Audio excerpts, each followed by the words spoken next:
Have you ever felt that your teacher doesn't understand your thinking? Because I've felt that way before, especially in high school. Math was always a struggle for me. I always had a tutor, always had an issue, never understood what we were learning, and a lot of it comes from what the teachers didn't do in the classroom. Luckily for us, teachers have standards. They're called indicators. And specifically, indicator C.3.1 covers how they're supposed to understand your thinking. Indicator C.3.1 says that teachers should anticipate and attend to students' thinking about mathematical content. Today I'm going to be talking to you about 4 main things that I pulled out of indicator C.3.1. The first thing is that teachers should understand students' math ideas. And this is crucial because if you don't understand students' math ideas, they're not going to be comfortable in your room. They're going to always be nervous, always be anxious, and it's just not going to be good for anybody. Second, teachers should know the content that comes before and after whatever you're covering right now. Knowing what comes before is great, and knowing what comes after is great too. But doing this will allow a flow, making students more comfortable. And also, during this, you should tell students that it's okay if this lesson is hard, because the next one may not be as hard. Like, Unit 1 could be really hard, Unit 2 could be easy, and Unit 3 could be easy. It's just getting past that initial unit that is really hard. Next, teachers should commit to continuing students' math thinking. I know as a kid, when I struggled with math, I always wanted to just toss in the pencil and be done.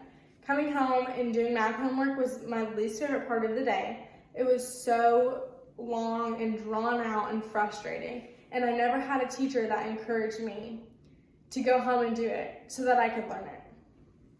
So that's why it's really important to committing to knowing your students' math thinking and trying to continue it, because everybody needs math. You're going to need math your whole life, so it's important that you continue with it and grow with it. But lastly, teachers should get to know their students' math identities, and that is so important because everybody has a different story with math. Nobody's is the same, nobody's will ever be the same. Some students struggle, some don't. I struggled. My friends probably didn't, not in the same ways that I did, but it's important as a teacher that you get to know your students' math identities so that they're comfortable in your classroom, that they're not afraid to raise their hand, that they're not afraid to call out an answer, that they are confident in themselves, because a lot of kids lack confidence in a mathematical classroom. So now I'm going to be sending you to my friend Bailey, who's going to go over the rest of the main points from indicator C.3.1. Hey guys, thanks Carson for letting me take over. I'm just going to be continuing talking about a few topics that we found in the indicator C.3.1. In today's world, math is an essential part of one's education. As a kid, I always thought, why do we need to know this? Why do I need to know y equals mx plus b? What does that have to do with help me in my adult life? Now, as a teacher, I am knowing why we have to teach mathematics in a certain way. I'm learning this through what we call as standards.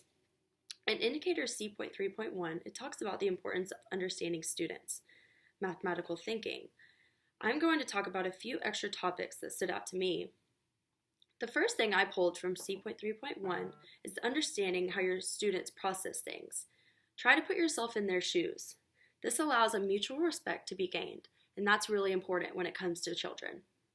A well-prepared teacher gives students skills to make sure what comes before the topic and afterwards.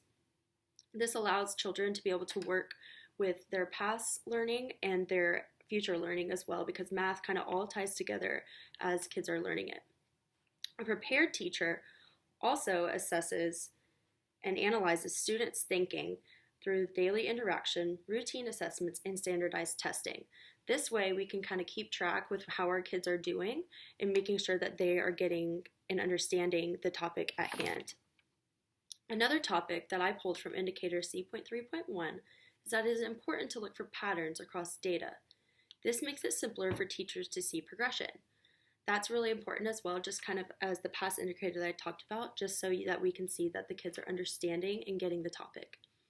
The next topic that stood out to me was that it's crucial to have mathematical knowledge to analyze written and oral student productions. As teachers, we should know many different ways to solve math problems. This is because in math, there's always several ways to solve issues, and that goes with long division, multiplication, and many other things.